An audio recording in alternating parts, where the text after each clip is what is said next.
ಆತ್ಮೀಯ ವೀಕ್ಷಕರೇ, ವಾಸ್ತವಿಕ ಬದುಕಿನ ಕೆಲವು ಮಾತುಗಳು ಈ ವಿಡಿಯೋದಲ್ಲಿ ಹೇಳಿದ್ದೇನೆ. ಈ ಕಲಿಯುಗದಲ್ಲಿ ಜನರ ಭಾವನೆಗಳು, ವಿಚಾರಗಳು ಯಾವ ರೀತಿ ಬದಲಾವಣೆಗೊಂಡಿದೆ, ಯಾವ ರೀತಿ ಇರ್ತವೆ ಅನ್ನೋದನ್ನು ಈ ವಿಡಿಯೋದಲ್ಲಿ ಹೇಳಿದ್ದೇನೆ. ಇಲ್ಲಿ ನಮ್ಮ ಬದುಕಿನಲ್ಲಿ ನಮಗೆ ಎಷ್ಟೇ ಕಷ್ಟಗಳು ಬಂದರೂ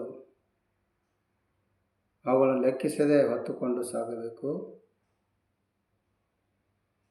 ಇಲ್ಲಿ ನಮ್ಮ ಕಥೆಗಳು, ನಮ್ಮ ಕಷ್ಟಗಳು ಕೇಳಲು ಯಾರೂ ಇರುವುದಿಲ್ಲ. ಯಾರೂ ಬರುವುದೂ ಇಲ್ಲ. ನಮ್ಮ ಕಷ್ಟ ನಷ್ಟಗಳು ನಾವೇ ಅನುಭವಿಸಬೇಕು. ಇನ್ನೊಬ್ಬರಿಗೆ ಹೇಳಿಕೊಳ್ಳಲು, ಹಂಚಿಕೊಳ್ಳಲು ಆಗಲ್ಲ. ಬಂದಿದ್ದು ನಾವೇ ಅನುಭವಿಸಬೇಕು. ಇದೇ ಜೀವನ. ಇಲ್ಲಿ ಕಠೋರವಾಗಿ ಮಾತನಾಡುವ ಅಪ್ಪ ಇಷ್ಟ ಆಗದೇ ಇರಬಹುದು, ಆದರೆ ಅವನಷ್ಟು ಒಳ್ಳೆತನ ನಿಮಗೆ ಗಾಢವಾಗಿ ಪ್ರೀತಿಸುವ ಜೀವ ಎಂದರೆ ಅಪ್ಪ ಮಾತ್ರ. ಇಲ್ಲಿ ನಮ್ಮ ಜೀವನದಲ್ಲಿ ನಾವು ಬಿದ್ದಾಗ ಮೇಲೆತ್ತುತ್ತಾನೆ, ಮತ್ತೆ ಸೋತಾಗ ನಮ್ಮ ಬೆನ್ನ ಹಿಂದೆ ಇರುತ್ತಾನೆ.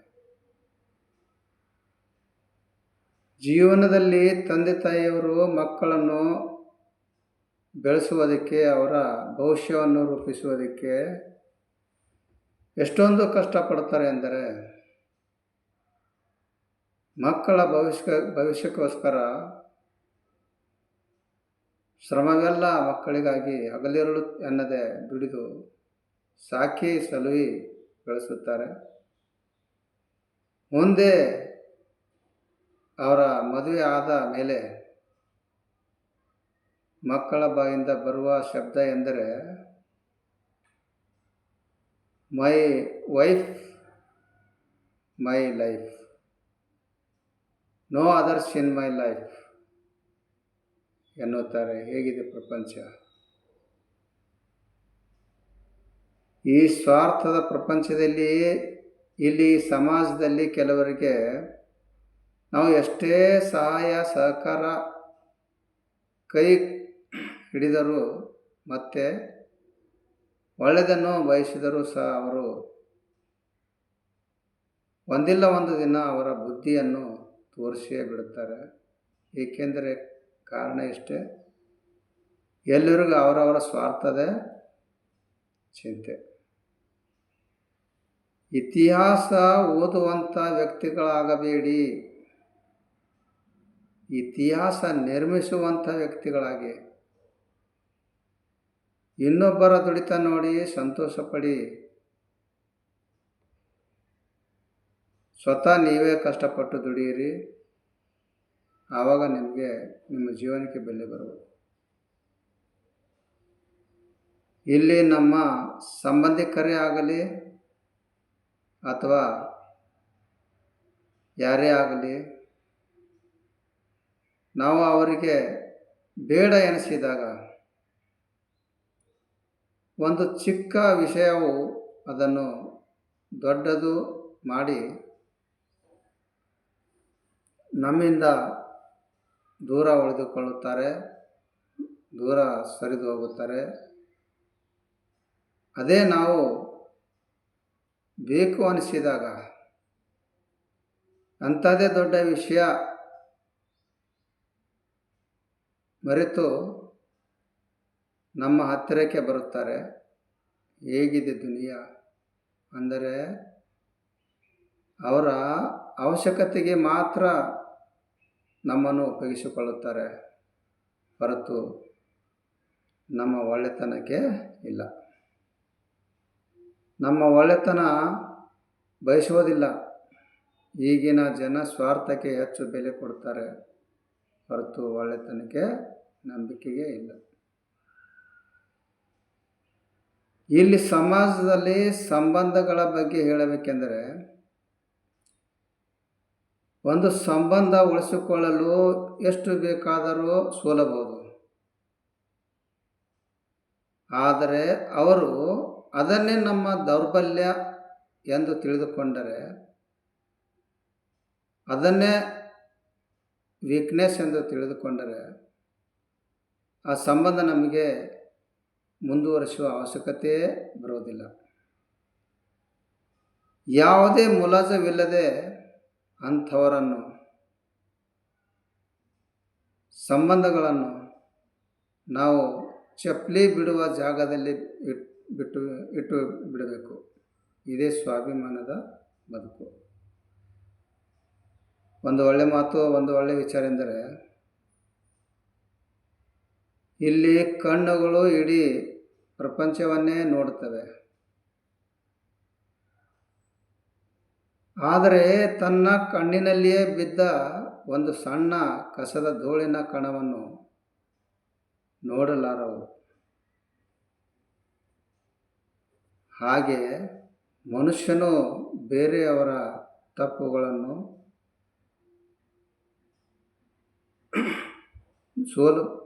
ತಪ್ಪುಗಳನ್ನು ಹುಡುಕುತ್ತಾನೆ.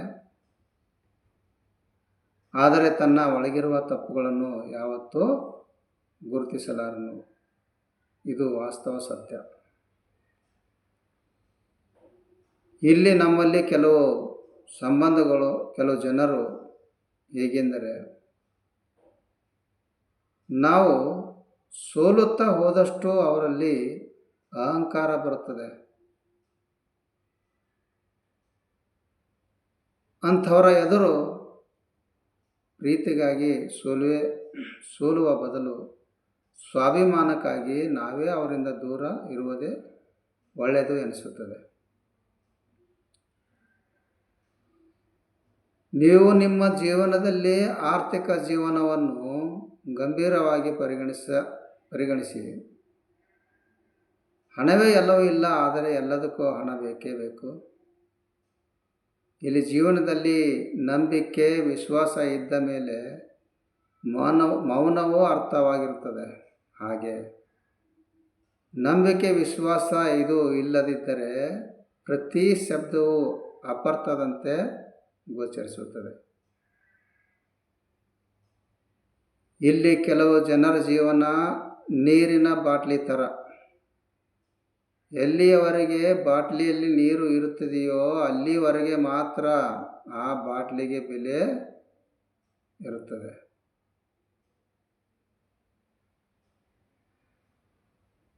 ಅದರಲ್ಲಿರುವ ನೀರು ಮುಗಿದ ಮೇಲೆ ಬಾಟ್ಲಿ ಬಿಸಾಕಿ ಬಿಡುತ್ತಾರೆ.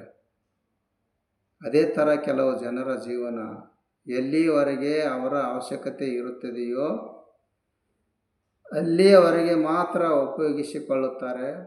ಅವಶ್ಯಕತೆ ಮುಗಿದ ಮೇಲೆ ಅವರನ್ನು ತಿರಸ್ಕರಿಸುತ್ತಾರೆ. ಇಲ್ಲಿ ಯಾರು ಯಾವಾಗ ಒಂಟಿಯಾಗಿರುತ್ತಾರೋ ಅವರ ಹತ್ತಿರ ಅಹಂಕಾರ, ಸ್ವಾರ್ಥ ಭಾವನೆ ಇರುವುದಿಲ್ಲ. ಮತ್ತೆ ಎಲ್ಲರನ್ನು ನಂಬಿ ಮೋಸ ಹೋಗಿ ನೆಮ್ಮದಿ ಕಳೆದುಕೊಳ್ಳುವವರಾಗಿರುತ್ತಾರೆ. ಒಂದು ಒಳ್ಳೆ ಮಾತು ಅಂದರೆ, ಇಲ್ಲಿ ನಮ್ಮ ಸಮಾಜದಲ್ಲಿ ಕಾಲು ಎಳೆಯುವವರ ನಾಯಕನಾಗುವುದಕ್ಕಿಂತ ಕೈ ಹಿಡಿಯುವವರ ಸೇವಕನಾಗುವುದು ಶ್ರೇಷ್ಠ. ಮೋಸಗಾರರಿಗೆ ಕಿರೀಟನಾಗುವುದಕ್ಕಿಂತ ಉತ್ತಮರಿಗೆ ರಕ್ಷಕನಾಗುವುದು ಉತ್ತಮ. ಇಲ್ಲಿ ನಮ್ಮ ಬದುಕಿನಲ್ಲಿ ಯಾವುದೇ ನಮ್ಮ ಇಷ್ಟದಂತೆ ನಡೆಯುವುದಿಲ್ಲ. ಅದು ಏನೇ ಬಯಸಿದರೂ ನಮ್ಮದು ಆಗುವುದಿಲ್ಲ. ಏನೇ ಅಂದುಕೊಂಡರೂ ಅದು ಕೂಡ ನಡೆಯುವುದಿಲ್ಲ. ಆದರೂ ಬದುಕುತ್ತೇವೆ. ಮುಂದಾದರೂ ಒಳಿತಾಗಬಹುದೆಂಬ ನಮ್ಮ ನಿರೀಕ್ಷೆಯಲ್ಲಿಯೇ ಬದುಕು ಉರುಳುತ್ತದೆ. ಏನೇ ನಡೆಯದೆ ಶೂನ್ಯ ಎಂಬಂತೆ. ಧನ್ಯವಾದಗಳು. ಈ ನನ್ನ ವಿಡಿಯೋ ಇಷ್ಟ ಆದರೆ ಲೈಕ್ ಮಾಡಿ, ಶೇರ್ ಮಾಡಿ, ಸಬ್ಸ್ಕ್ರೈಬ್ ಮಾಡಿ. ಧನ್ಯವಾದಗಳು.